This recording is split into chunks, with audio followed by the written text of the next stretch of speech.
LLB part 3 और हमारे पास है पब्लिक इंटरनेशनल लॉ। इसका है आज हमारे पास 9th लेक्चर और क्वेश्चन नंबर 9 में हमें डिस्कस करना है स्टेट सक्सेशन के बारे में कि स्टेट सक्सेशन से क्या मुराद है और वो कौन से राइट्स हैं, ऑब्लिगेशंस हैं जो कि प्रीडिसेसर स्टेट की वजह से पास ऑन होते हैं सक्सेसर स्टेट की तरफ। ठीक है, अब स्टेट सक्सेशन क्या है इसको समझना ज़रूरी है। पहले तो इसको थोड़ा सा देख लेते हैं कि स्टेट सक्सेशन एक्चुअली है क्या। तो लेट्स सपोज एक है प्रीडिसेसर स्टेट, ठीक है, जो पहले से मौजूद थी, ठीक है, और एक है सक्सेसर जो कि अब आई है। ठीक है, तो जो प्रीडिसेसर स्टेट है वो ऑब्वियसली ऑलरेडी एग्जिस्ट कर रही थी और अपने तहत उसके मामला जो है वो भी चल रहे थे। उसके जो है वो ट्रीटीज और कॉन्ट्रैक्ट्स और इंटरनेशनल लेवल पे बाकी स्टेट्स के साथ जो है वो ताल्लुकात मामला सारे ये चल रहे थे। तो किसी वजह से अगर उसने अपनी टेरिटरी लॉस कर दी या उसको कन्क्वेयर कर लिया गया या उसका पार्ट ऑफ द स्टेट किसी और दूसरी स्टेट के साथ जो है वो मर्ज हो गया, तो अब ये जो सक्सेसर स्टेट है ये इसके ऊपर कुछ जिम्मेदारियां आयद होती हैं। लाइक जो प्रेडिसेसर स्टेट है उसने जो भी एग्रीमेंट्स किए थे, जो भी ट्रीटीज किए थे, ये सक्सेसर स्टेट जो है इसको उन एग्रीमेंट्स को, उन ट्रीटीज को, उन कॉन्ट्रैक्ट्स को इंश्योर करना पड़ेगा। लेकिन हर हाल में ऐसा नहीं होता। चंद सिचुएशंस ऐसी होती हैं जिनमें सक्सेसर स्टेट को जो है वो जिम्मेदारियां वो सारी की सारी पूरी करनी पड़ती हैं जो कि प्रीडिसेसर स्टेट ने जो है वो की हुई थी। लेकिन चंद ऐसी सिचुएशंस होती हैं जहां पे इन पे लाइबिलिटी नहीं आती। मैं मिसाल दे के थोड़ी सी समझाता हूँ रिलेटेबल। जैसे कि in the year of 1971 Pakistan था, ईस्ट पाकिस्तान था, वेस्ट पाकिस्तान था। इलेक्शन हुआ, एक तरफ जो है वो भुट्टो को मेजोरिटी मिल गई, एक तरफ जो है वो मुजीबुर रहमान को मेजोरिटी मिल गई। अब एक ही जो स्टेट थी वो टूट गई दो डिफरेंट रीजन्स में। ईस्ट पाकिस्तान अलग हो गया, वेस्ट पाकिस्तान अलग हो गया। एक को पाकिस्तान का नाम मिल गया, दूसरा जो है बांग्लादेश के तौर पे जो है वो आज़ाद हो गया। अब जो बांग्लादेश बना वो क्योंकि न्यू इमर्जिंग स्टेट है, अब क्योंकि वो पार्ट ऑफ पाकिस्तान था, तो क्या पाकिस्तान के जितने भी डेट्स उस टाइम पे थे, पाकिस्तान के जो भी ट्रीटीज और कॉन्ट्रैक्ट्स वगैरह साइंड थे फॉरेन नेशंस के साथ, क्या बांग्लादेश पे कोई जिम्मेदारी आयद थी कि वो सारे के सारे जो डेट हैं पाकिस्तान पे उनका पार्ट ऑफ जो है वो बांग्लादेश ने भी पे करना है, या वो सारे ट्रीटीज एग्रीमेंट्स जो कि पाकिस्तान ने साइन किए हुए थे बांग्लादेश पे वो सारे के सारे जो है वो लायबल होते हैं? नहीं, ऐसा नहीं था। बांग्लादेश ने कहा क्योंकि हम न्यू स्टेट बने हैं तो हम किसी भी डेट देने के लायबल नहीं है। कोई भी जो ट्रीटीज साइन किए हुए थे उस टाइम पे उसको पूरा करने के अहल नहीं है। ठीक है, तो हमारा उससे कोई ताल्लुक नहीं है। लेकिन कुछ ऐसी सिचुएशंस आपको आगे एग्जाम्पल्स में मिलेंगी जहां पे स्टेट की जिम्मेदारी होती है कि प्रीवियस या प्रीडिसेसर स्टेट ने जो भी एग्रीमेंट्स किए हैं, जो भी ट्रीटीज किए हैं, उनको पूरा करना है। इसको एक और रिलेटेबल मिसाल आपकी डेली लाइफ से समझाता हूँ कि ए है और उसने अपनी लाइफ टाइम के अंदर किसी को पैसे दिए हुए हैं, किसी से को पैसे लिए हुए हैं और किसी के साथ कोई कारोबार शुरू किया हुआ है और लेन देन उसका चल रहा है। अचानक एक दिन आता है कि ए जो है ना वो मर जाता है। ठीक है, अब ए के पीछे क्या है, ए के बच्चे भी हैं। ठीक है, और वो बच्चे क्या करते हैं, अब कंसेप्ट क्या है कि जो भी ए का लेन देन होगा, जो प्रीडिसेसर गुजर गया ना, प्रीडिसेसर, अब उसके सक्सेसर आ गए। ठीक है, अब उसके जो सक्सेसर आएंगे वो जो भी उसका लेन देन होगा उसके लिए वो लायबल होंगे। ठीक है, जो भी वो पीछे तरका छोड़ के गया अपना ए, उसके जो सक्सेसर होंगे B C D E F whatever, वो पहले उसकी जो लाइबिलिटीज हैं, जो उसके टर्म्स एंड कंडीशंस हैं, जो किसी से लेना है, जो किसी से देना है, उस सबको जो है वो देखेंगे और वो लाइबल ठहराए जाएंगे कि उसको भी पूरा करें। ऐसे ही है, ऐसे ही होता है। इसी तरह इस कंसेप्ट को जो है वो आपने थोड़ा सा रिलेट करके समझना है, फिर समझ आएगा। इंट्रोडक्शन से स्टार्ट करते हैं। The state succession refers to the process when one state replaces another in responsibility for a territory। तो मतलब टेरिटरी रिस्पॉन्सिबिलिटी आ जाती है यहाँ पे। मतलब जो प्रीडिसेसर स्टेट की जितनी भी रिस्पॉन्सिबिलिटीज थी वो सारी की सारी अब सक्सेसर स्टेट पे वो सारी की सारी टेरिटोरियल रिस्पॉन्सिबिलिटीज आ गई, जिसने जो है वो चाहे वो दोनों स्टेट्स मर्ज हुई, चाहे जो है वो उसने कन्क्वेयर किया है स्टेट को, चाहे वो स्टेट की टेरिटरी लॉस होगी, इस वजह से ये स्टेट आई। तो अब क्योंकि ये आ गई है, तो जो सक्सेसर स्टेट है इसकी कुछ जिम्मेदारियां हैं, इसने वो पूरी करनी है, ठीक है। ये रिप्लेस होती हैं ड्यू टू टेरिटरी, ठीक है।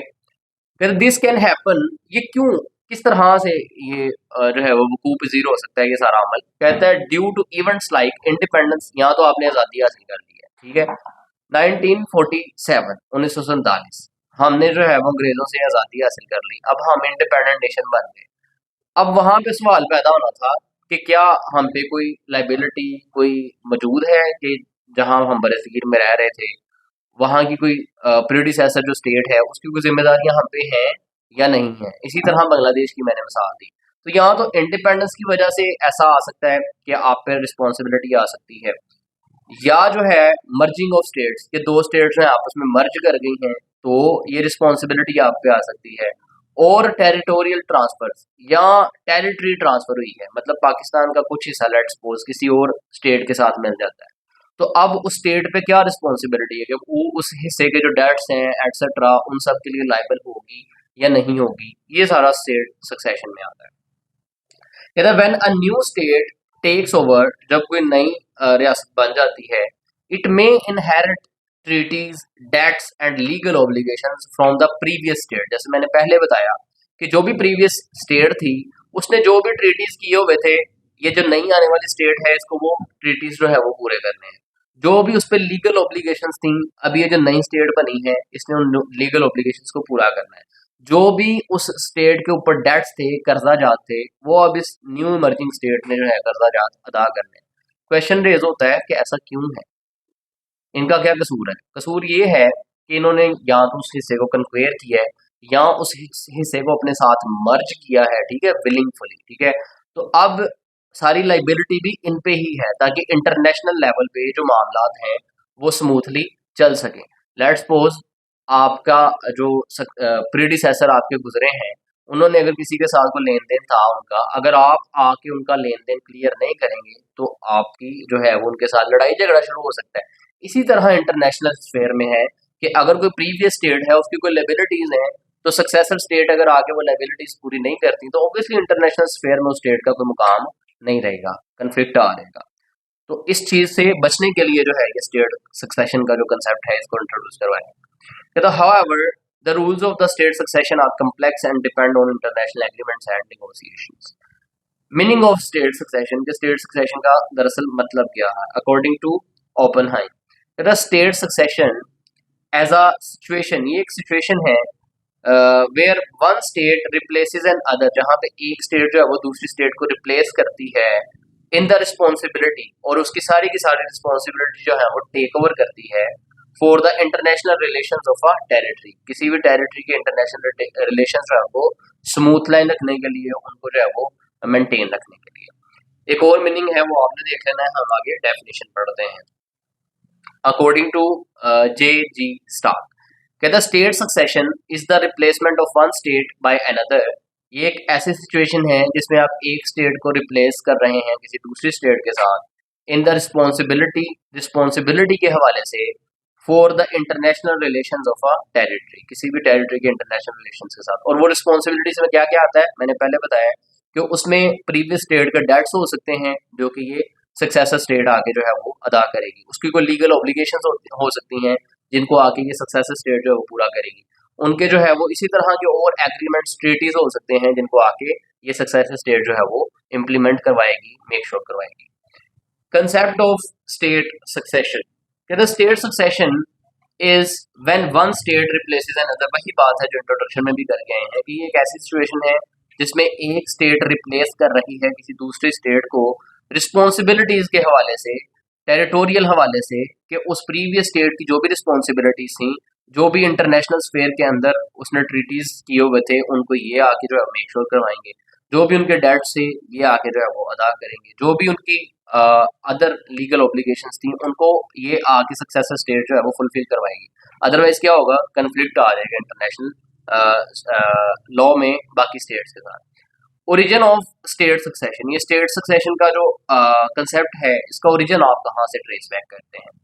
The concept of the state succession has existed for centuries and can be traced back to historical changes in power and territory. ठीक है, कहता है काफी अरसे से जो है एग्जिस्ट करता है. इट बिकेम इम्पोर्टेंट, लेकिन असल में ये ज्यादा इम्पोर्टेंट कब हुआ कि जब वर्ल्ड वॉर 1 हुई, 2 हुई, डी क्लोनियलाइजेशन का जब दौर था. ठीक है, जो कॉलोनीज थी इंग्लैंड की, वहां से जो है डिफरेंट स्टेट्स आज़ाद हुई. तो अब जो स्टेट्स आज़ाद हो रही थी तो तब वहां पे ये कंसेप्ट जो है वो परवान चढ़ रहा था कि ये जो स्टेट्स आज़ाद हो रही हैं इनकी क्या लाइबिलिटीज हैं, इनकी क्या लीगल ऑब्लिगेशंस हैं, इन्होंने क्या इनके जो डेट्स हैं वो कौन क्लियर करेगा. ये सारे इंटरनेशनल लॉ में तब ये ज्यादा कंसेप्ट जो है ना इवॉल्व हुआ स्टेट सक्सेशन का.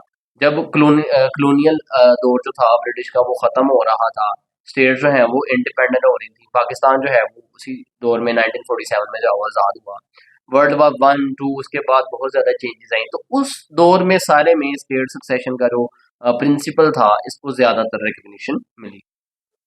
कहता है it became important international law, यानी इंटरनेशनल लॉ में स्टेट सक्सेशन का कंसेप्ट तब इम्पोर्टेंस का हामिल हुआ एज एम्पायर्स एक्सपेंडेड. जब एम्पायर जो है डिफरेंट वो एक्सपैंड हुए, ब्रोक अपार्ट, टूट गए, और इमर्ज्ड, यहाँ जो है आपस में मर्ज हो गए. In the 19th and 20th century, state succession gained more attention due to the fall of empires. जब एम्पायर जो है वो खत्म होना शुरू हुए, जब वर्ल्ड वॉर 2, 1 और 2 आई, और जब डिफरेंट जो स्टेट्स थी उन्होंने जो है वो इंडिपेंडेंस हासिल की. इस सब की वजह से जो है वो स्टेट सक्सेशन का जो प्रिंसिपल था इसको बहुत ज्यादा रिकग्निशन मिली और बहुत ज्यादा इंपॉर्टेंस मिली in the sphere of international law. Significance की अगर बात करें कि इसकी इंपॉर्टेंस क्या है स्टेट सक्सेशन की, state succession is important because it helps maintain legal order and stability when a new state takes over a territory. मतलब एक न्यू स्टेट है, उसने किसी प्रीवियस स्टेट की टेरिटरी को जो है वो टेक ओवर किया है, तो जो भी उस स्टेट की लाइबिलिटीज थी, ऑब्लिगेशंस थी, डेट्स वगैरह थे, उनको ये अगर सक्सेसर स्टेट मीट आउट करेगी तो ही इंटरनेशनल रिलेशंस जो है वो स्मूथ रहेंगे, अदरवाइज कंफ्लिक्ट आ जाएगा. तो उन इंटरनेशनल रिलेशंस को स्मूथ रखने के लिए और इंटरनेशनल पीस को मेंटेन रखने के लिए जो है वो स्टेट सक्सेशन का जो प्रिंसिपल है वो बहुत इंपॉर्टेंस का मिला है. इट इंश्योर्स दैट ट्रीटीज जो आपने मुआहदे किए हुए हैं, डेट्स जो आपने कर्जा जात किए हुए हैं, and rights are properly transferred और रिकग्नाइज्ड, प्रिवेंटिंग कन्फ्लिक्ट्स. कि जो भी आपके डेट्स थे, जो भी आपके ट्रीटीज थे, जो भी आपके राइट्स हैं वो प्रॉपरली ट्रांसफर्ड, वो सारे के सारे ट्रांसफर होंगे किसको? सक्सेसर स्टेट को. और सक्सेसर स्टेट आके उन डेट्स को वैसे ही लीड करेगी, उन ट्रीटीज को वैसे ही जो है वो मेक श्योर करेगी, वो तमाम तर लीगल ऑब्लिगेशंस जो प्रेडिसेसर स्टेट की थी उन सबको टेक ओवर करेगी. तभी जो है वो इंटरनेशनल रिलेशंस है वो स्मूथ वे में चल सकेंगे, ताकि कन्फ्लिक्ट्स को जो है वो प्रोहिबिट किया जा सके, कन्फ्लिक्ट से जो है वो बचा जा सके. It also plays a key role in international relations, economic agreements, and human rights protections. Without clear rules on state succession, disputes could arise between old and new states. तो अगर स्टेट सक्सेशन पे वो clear cut rules and regulations नहीं होंगे तो जो previous states हैं, successor states हैं, ओल्ड स्टेट्स हैं, न्यू स्टेट्स हैं, इन सब में कन्फ्लिक्ट्स आ सकते हैं और इंटरनेशनल पीस जो है वो डिस्टर्ब हो सकता है और स्टेट्स जो है आपस में कन्फ्लिक्ट में आ सकती हैं. काइंड्स ऑफ सक्सेशन की, ये जो सक्सेशन है इसकी काइंड्स कौन कौन सी हैं? दो तरह से बेसिकली काइंड्स हैं, एक है यूनिवर्सल सक्सेशन और एक है पार्शियल सक्सेशन. अब यूनिवर्सल क्या है और पार्शियल क्या है, दोनों का भी एग्जांपल्स पढ़ लेते हैं.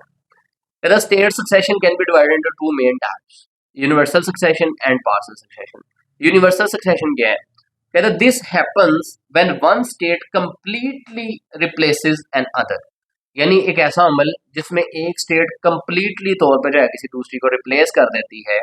The new state takes over all the rights, duties, treaties and debts of the old state. तो ये जो नई स्टेट आई है ना, जिसने ओल्ड स्टेट को रिप्लेस कर दिया मुकम्मल तौर पे, तो ये मुकम्मल तौर पे रिप्लेस करने की वजह से जो ओल्ड स्टेट की जितने भी राइट्स थे, ड्यूटीज थी, जितने भी डेट्स थे, जितने भी ट्रीटीज थे, जितने भी लीगल ऑब्लिगेशंस थी, ये सारी की सारी भी ट्रांसफर हो गई किसको? न्यू स्टेट्स को. अब जो न्यू स्टेट है उसने ये सारी की सारी चीजें जो है वो टेक ओवर करनी है. एग्जाम्पल क्या है? The Soviet Union breaking up into multiple independent states. तो जब सोवियत यूनियन ब्रेक हुई तो मल्टीपल इंडिपेंडेंट स्टेट्स बनी और सारी की सारी लीगल डेट्स ऑब्लिगेशन एटसेट्रा वो ट्रांसफर हो गई न्यू स्टेट्स को। देन है पार्शियल सक्सेशन। अब पार्शियल सक्सेशन क्या है? कहता this happen when only part of a state, यानी एक स्टेट है उसका कोई एक हिस्सा, कोई एक सूबा, कोई एक यूनिट, कोई एक पार्ट जो है वो उस स्टेट से अलग हुआ है और किसी दूसरी स्टेट के साथ जो है वो जुड़ गया है। सेपरेट्स और जॉइंस अनदर, यानी असल जो एक स्टेट है उसका कुछ हिस्सा जो है वो अलग हुआ है और उसने किसी और जो इंडिपेंडेंट स्टेट है उसको ज्वाइन कर लिया है, मर्ज हो गया उसके साथ। जो जबकि हम लोग पढ़ा था कि ये या तो मर्जिंग की वजह से स्टेट सक्सेशन का प्रिंसिपल आता है या इंडिपेंडेंस की वजह से या न्यू स्टेट के बनने की वजह से। Whether the new state may take some responsibilities but not all, तो यानी वो जो पार्ट अलग हो के न्यू स्टेट के साथ जाके जुड़ा है तो जो नई स्टेट है वो कुछ रिस्पॉन्सिबिलिटीज तो जो है वो टेक ओवर कर सकती है, लेकिन सारी की सारी रिस्पॉन्सिबिलिटीज वो टेक ओवर नहीं करेगी। एग्जाम्पल क्या है? South Sudan gaining independence from Sudan in 2011। जो साउथ सुडान था, सुडान का कुछ हिस्सा जो है उन्होंने इंडिपेंडेंस हासिल कर ली 2011 में और वो सुडान से अलग होके किसी दूसरी स्टेट के साथ जाके जुड़ गए। ये एग्जांपल है पार्शियल सक्सेशन की। तो पार्शियल मतलब जिसमें कुछ हिस्सा, पूरी की पूरी स्टेट है, कुछ उसका हिस्सा जो है वो अलग होता है और किसी दूसरी स्टेट के साथ जाके जुड़ जाता है। अब सक्सेशन के हवाले से, सक्सेशन के प्रिंसिपल के हवाले से कुछ थेरीज हैं। सबसे पहले है यूनिवर्सल सक्सेशन थ्योरी और देन पार्शियल थ्योरी और देन दो और थ्योरीज हैं। यूनिवर्सल सक्सेशन थ्योरी पढ़ लेते हैं। कहता this theory states that when a new state replaces an old one, जैसे ऊपर जो है वो काइंड में पढ़ा था, तो जब एक नई स्टेट है उसने ओल्ड स्टेट को रिप्लेस करती है, it inherits everything includes all rights, duties, treaties, debts and international agreements it as if the old state continues under the new name. तो पुरानी जो स्टेट्स थी उसकी जितनी भी ड्यूटीज थी वो सारी की सारी ट्रांसफर होगी किसको? नई स्टेट को। पुरानी स्टेट के जो भी आर्ग्यूमेंट एग्रीमेंट्स ट्रीटीज थे वो सारे के सारे ट्रांसफर होगी किसको? न्यू स्टेट्स को। पुरानी जो स्टेट थी उसकी जितनी भी लीगल ऑब्लिगेशंस थी जो उसने परफॉर्म करनी थी वो सारी की सारी ट्रांसफर होगी किसको? न्यू स्टेट्स को। ठीक है, सिर्फ और सिर्फ कह लें कि नाम चेंज हुआ है, बाकी चीजें वैसे ही नई स्टेट को कैरी करनी पड़ेंगी। एग्जाम्पल है इसमें कहता है when the Austrian empire became Austria Hungary in 1867, the new state accepted all the previous treaties. तो जो नई स्टेट थी यानी ऑस्ट्रिया हंगरी, उसने पुरानी स्टेट की तमाम जो ट्रीटीज थे, तमाम की तमाम जो ऑब्लिगेशंस थी वो सारी की सारी रिस्पॉन्सिबिलिटीज जो है वो टेक ओवर की और उनको एज इट इज जो है वो एक्सेप्ट करके, टुक ओवर करके आगे जो है वो चली। मतलब वो सारे ट्रीटीज जो पुरानी स्टेट के थे उनको ये मेक श्योर करवाएंगे, वो सारी ऑब्लिगेशंस उन पे थी उनको ये फॉलो करेंगे। तो मतलब ये एक ऐसा सिस्टम है जिसमें जो नई स्टेट है वो प्रीवियस स्टेट की तमाम तर रिस्पॉन्सिबिलिटीज को, जिम्मेदारियों को मान के जो है वो आगे चलती है। ये है यूनिवर्सल सक्सेशन थ्योरी। नंबर 2 पे जो थ्योरी है वो है पार्शियल सक्सेशन थ्योरी, जिसमें ऊपर सुडान वाली मिसाल पड़ी, अगेन वही चीज है। This theory says that the new state inherits only some of the previous state's obligations depending on agreements made between both parties। तो किसी स्टेट का जो हिस्सा अलग होने लगा है और अलग होके जिस स्टेट के साथ जुड़ने लगा है उस स्टेट के साथ और उस हिस्से का आपस में कोई एग्रीमेंट होगा, जो एग्रीमेंट होगा उस हद तक जो है वो नई स्टेट उनकी जिम्मेदारियां, उनकी ऑब्लिगेशंस उठाएगी, सारी की सारी नहीं उठाएगी। सम ट्रीटीज और डेट्स में बी एक्सेप्टेड, कुछ ट्रीटीज को हो सकता है नई स्टेट जो है उनके एक्सेप्ट कर ले कि आपकी ये ट्रीटीज हम जो है वो चलाएंगे अपने साथ, इस हद तक आपके डेट्स जो है वो पे करेंगे, लेकिन सारी की सारी जिम्मेदारी आपकी हम नहीं लेते। while other may be rejected। Example है when South Sudan became independent from the Sudan in the year of 2011, it agrees to take on some agreements but refused to take on the Sudan's entire national debt। तो इन्होंने कहा जी जो Sudan का कुछ date है वो हम अपने जिम्मे लेते हैं, वो हम पे करेंगे, लेकिन सारे का सारा जो डेट है उसको हम नहीं कर सकते हैं। तो मतलब ये है पार्शियल सक्सेशन थ्योरी। देन है कंटिन्यूटी थ्योरी, नंबर 3 पे कहता this theory applies when the state remains the same, जब स्टेट जो है वो सेम वैसे ही रहती है, बट इट्स गवर्नमेंट चेंजेस, लेकिन इसकी हुकूमत जो है, गवर्नमेंट जो है वो बदल जाती है। स्टेट वहीं पे है, गवर्नमेंट बदल गई है। The new government must continue to follow all past agreements. तो प्रीवियस गवर्नमेंट ने जो भी एग्रीमेंट्स किए हुए थे जो भी टेरिटरीज किए हुए थे, जो भी लीगल ऑब्लिगेशंस थी प्रीवियस गवर्नमेंट की, अब जो नई गवर्नमेंट आई है उसने उन सबको टेक ओवर करना है। लेट्स सपोज मिसाल देता हूँ, पाकिस्तान के अंदर अगर प्रीवियस 5 साल के अंदर कोई IMF का मंसूबा था, तो उस गवर्नमेंट ने जो भी ट्रीटीज किए थे, जो भी एग्रीमेंट्स किए थे, नई गवर्नमेंट को आकर उनको फॉलो करना था। जैसे कि खान साहब की गवर्नमेंट थी और उन्होंने जो IMF के साथ मंसूबे किए थे, नई गवर्नमेंट को यही आके होता था कि खान साहब ऐसे उनके साथ जो है वो प्लान्स कर रहे हैं कि जिनको पूरा करना मुश्किल है हमारे लिए, हम इम्पॉसिबल है हमारे लिए, हम उनको लेके नहीं चल सकते। लेकिन क्या है, अल्टीमेटली चलना तो था। स्टेट वही है, गवर्नमेंट चेंज हुई है, लेकिन प्रीवियस गवर्नमेंट की जितनी भी लाइबिलिटीज हैं, जितने भी एग्रीमेंट्स हैं, जितने भी ट्रीटीज हैं, उन सबको आपको लेके चलना पड़ेगा, उनको सबको फॉलो करना पड़ेगा। The new government must continue to follow all the past agreements, treaties and obligations. It suggest that a change in leadership does not mean a change in the legal responsibility. तो मतलब अगर leadership change हुई है, अगर हुकूमत change हुई है, तो इसका हरगिज मतलब नहीं है कि आपकी रिस्पॉन्सिबिलिटीज चेंज हो गई हैं। आप स्टिल पाकिस्तानी हैं और वो भी गवर्नमेंट पाकिस्तान की ही थी। उस गवर्नमेंट ने हमारे साथ ये एग्रीमेंट्स किए थे। आप अब आए हैं तो आपको वो सारे के सारे एग्रीमेंट्स, वो सारे के सारे ट्रीटीज, वो सारी की सारी लीगल ऑब्लिगेशंस जो है वो फुलफिल करनी है, जो कि प्रीवियस गवर्नमेंट ने की हैं। तो इसको कहते हैं कंटिन्यूटी थ्योरी। और इसका मतलब क्या होता है कि मामला रुके ना, स्मूथ वे में चलते रहे। एग्जाम्पल है कि after the Russian federation replaced the Soviet Union in 1991, Russia took over the UN membership, international treaties and nuclear agreements of the Soviet Union. तो जो सोवियत यूनियन के सारे एग्रीमेंट्स थे और सारी चीजें थी, रशिया ने सब वो फॉलो की और उनसे डिनाई नहीं किया। It continued as the successor state, और रशिया जो है वो सक्सेसर स्टेट के तौर पे कंटिन्यू रही, meaning it was legally responsible for everything the Soviet Union had agreed to. इसका मतलब है कि रशिया उन सब चीजों के लिए जिम्मेदार थी जिनके लिए सोवियत यूनियन ने एग्री किया हुआ था। नंबर 4 पे जो लास्ट थ्योरी है इसकी, वो है क्लीन स्लेट थ्योरी। इससे क्या मुराद है? क्लीन स्टेट थ्योरी है, स्लेट नहीं है, क्लीन स्टेट है। कहता है this theory states that when a new state is created, जब कोई नई स्टेट बनती है, it does not automatically inherit the obligation, treaties और debts of the old state. तो ऑटोमेटिकली ये जो नई स्टेट है, ये प्रीवियस स्टेट के जो एग्रीमेंट्स हैं, डेट्स हैं, ट्रीटीज हैं, उनको इनहेरिट नहीं कर लेती। ऑटोमेटिकली ये सीन नहीं होता है। The new state starts fresh and can choose whether to accept और रिजेक्ट पास्ट एग्रीमेंट्स। इसमें जो है वो आप उसकी पाकिस्तान और बांग्लादेश वाली की मिसाल जो है वो ले सकते हैं। जैसे मैंने बताया था कि वो नए सिरे से क्योंकि बनी है इन द ईयर ऑफ 1971, तो वो उन्होंने कहा जी हम तो पाकिस्तान के डेट देने के जो है वो अहल नहीं है, हम नए सिरे से बने हैं, हमारी कोई जिम्मेदारी इसमें नहीं है। अच्छा जी, rights and duties arising out of the state succession. अब ये थेरीज भी हो गई, काइंड्स भी हो गई, मीनिंग डेफिनेशन इंट्रो हो गया। अब वो कौन से राइट्स और ड्यूटीज ऐसे हैं जो कि स्टेट सक्सेशन की वजह से अराइज आउट होते हैं और आपको जो है वो फुलफिल करने होते हैं?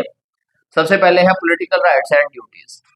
द न्यू स्टेट, जो भी नई स्टेट है, मे इनहेरिट और reject treaties and international obligations. हो सकता है कि वो इंटरनेशनल ट्रीटीज को और वो सारे के सारे इंटरनेशनल ऑब्लिगेशंस जो कि प्रीवियस स्टेट में थी, उनको एज इट इज इनहेरिट कर ले कि ठीक है हम जो है इनको फुलफिल करेंगे, और रिजेक्ट कर दे कि नहीं जी हम तो ये डेट्स नहीं दे सकते, ना ही हम जो है इन इंटरनेशनल ऑब्लिगेशंस को मानते हैं। It may seek UN membership and establish diplomatic relationship. तो जो नई स्टेट है वो UN की मेंबरशिप बजाते खुद ले सकती है, और जब वो UN की मेंबरशिप ले लेगी तो वो डिप्लोमेटिक रिलेशनशिप जो है वो कंटिन्यू कर सकती है as a new state. Number 2 पे है लोकल राइट्स एंड ड्यूटीज। कहते हैं जी the new state must manage local governance. जो न्यू स्टेट है उसको अपनी लोकल गवर्नेंस है उसको मैनेज करना है, लॉज वहाँ के जो लॉज हैं उनको मैनेज करना है, एंड एडमिनिस्ट्रेशन, और वहाँ की एडमिनिस्ट्रेशन को मैनेज करना है। It decides which previous policies remain in force. और ये न्यू स्टेट जो है इस बात को भी इंश्योर करती है कि वो कौन सी पॉलिसीज हैं जो कि हम प्रीवियस वाली ही अडॉप्ट कर लेंगे। एग्जाम्पल है, Pakistan continued some British colonial laws after independence in 1947। Pakistan जब बना, न्यू स्टेट के तौर पे मर्ज हुआ, तो मैं आपको अक्सर बताता होता हूँ कि 1947 में जब हम आज़ाद हुए तो हमारे पास जो फॉलो करने के लिए अपना आइन नहीं था, तो हमने 1935 का जो इंडियन एक्ट था उसको ही एज अ इंटरिम कॉन्स्टिट्यूशन जो है अडॉप्ट किया। तो ये क्या है ये हमने डिसाइड किया कि यानी कौन सी पॉलिसीज, कौन से लॉज ऐसे हैं जो कि हम प्रीवियस वाले ही जो है वो कंटिन्यू रखेंगे। फिजिकल प्रॉपर्टी डेट्स हैं कि the new state may inherit financial system, tax policies and economic obligations. It must decide how to manage government on properties, national revenue and financial responsibilities etcetera. Then public debts हैं, उसकी example है। Then example of Bangladesh भी इसमें ही आ गई, पाकिस्तान और बांग्लादेश। कि जब बांग्लादेश जो है वो बना तो उन्होंने रिफ्यूज कर दिया कि हम पाकिस्तान के डेट्स को इनहेरिट नहीं करते हैं, हमारी ऑब्लिगेशन नहीं है कि हम वो डेट्स सारे के सारे जो है वो पे करें। पाकिस्तान ने इवन के आर्ग्यू किया कि बांग्लादेश जो है वो शेयर करेगा हमारे साथ वो सारे डेट्स, लेकिन बांग्लादेश ने कहा नहीं जी, हमारी कोई जिम्मेदारी इसमें नहीं है। देन कॉन्ट्रैक्ट्स हैं, कहता है government contracts from the old state may remain valid और renegotiated. The new state decides whether to honour employment contracts, trade agreements and business deals और नॉट। ठीक है, तो जो भी नई स्टेट होगी वो खुद डिसाइड करेगी कि उन्होंने प्रीवियस जो स्टेट है उसके जो कॉन्ट्रैक्ट्स हैं, उसकी जो सारी लायबिलिटीज है उनको टेक ओवर करना है, इनहेरिट करना है या रिजेक्ट करना है। देन लॉज हैं, डैमेज फॉर टोर्ट्स हैं एटसेट्रा। ये वो सारे राइट्स हैं, ड्यूटीज हैं जो कि सक्सेशन की वजह से अराइज आउट होते हैं, जिनको आप या तो जो है वो कंटिन्यू कर रहे होते हैं या जो है वो रिजेक्ट कर रहे होते हैं। लास्ट में हमारे पास है पार्ट ऑफ द स्टेट के स्टेट के पार्ट्स कौन कौन से होते हैं। बाउंड्रीज, बाउंड्रीज में नेशनल बाउंड्रीज आ जाती हैं, आर्टिफिशियल बाउंड्रीज आ जाती हैं। रिवर्स, जिसमें नेशनल रिवर्स आ जाते हैं, इंटरनेशनल रिवर्स आ जाते हैं, बाउंड्री रिवर्स आ जाते हैं। नॉन नेशनल रिवर्स जिसमें आपकी कैनाल्स आ जाती हैं। देन इंटरनल वाटर है, नेशनल वाटर है, टेरिटोरियल वाटर है, टेरिटोरियल और मैरीटाइम बेल्ट है। ठीक है, और ये सारी की सारी आपकी स्टेट के जो है वो अंदर आ जाती हैं। पहले तो हमने पढ़ा ना स्टेट के एलिमेंट्स कि आपकी जो है वो पॉपुलेशन होती है, टेरिटरी होती है, गवर्नमेंट होती है, सॉवरेनिटी होती है। जब आप टेरिटरी की बात करते हैं तो वो पार्ट ऑफ द स्टेट में आता है कि कौन कौन सी चीज़ें जो है टेरिटरी का हिस्सा होती है। तो मैंने तभी बताया था कि नॉट इवन आपकी लैंड, इवन कि आपकी जो एयर स्पेस है, आपके जो रिवर्स हैं, ये सारे भी पार्ट ऑफ द स्टेट में इंक्लूड होते हैं। देन लास्ट पे इसका स्टेट सक्सेशन का हमारे पास जो है वो कंक्लूजन है। होप सो आपको क्वेश्चन समझ आया होगा। फिलहाल के लिए इतना ही है, मिलते हैं इंशाल्लाह अपने नेक्स्ट लेक्चर में। तब तक के लिए अल्लाह हाफिज़, थैंक यू। और साथ साथ मेहरबानी करके काम ज़रूर चेक करवा